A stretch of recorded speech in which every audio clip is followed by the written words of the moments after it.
আসসালামু আলাইকুম প্রিয় গাইস। আমরা আছি আজকে খুলনার বাগেরহাট একটি প্রত্যন্ত গ্রামে।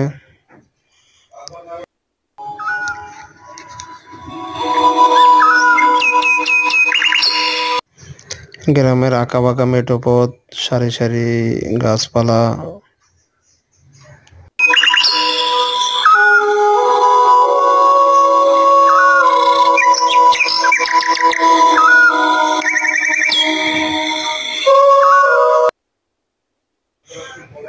আমরা যাচ্ছি একটি পানের বরজে, যেখানে পান চাষ হয়। এখানে গ্রামের অনেক লোকজন কাজ করে, গ্রামবাসীর অনেকেই কাজ করে এখানে।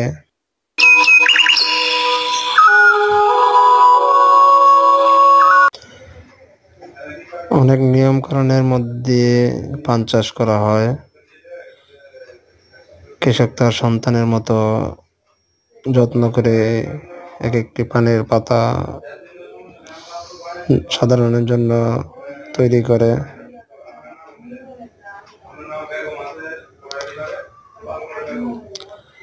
কৃষকের খুব কষ্টের ফসল এই সুন্দর সুন্দর পান পাতা, পানের বরজ। ভিডিওটা কেমন লেগেছে অবশ্যই কমেন্ট করে জানাবেন এবং শেয়ার করে দিবেন, সবাই যেন দেখতে পারে। ধন্যবাদ। সালামু আলাইকুম।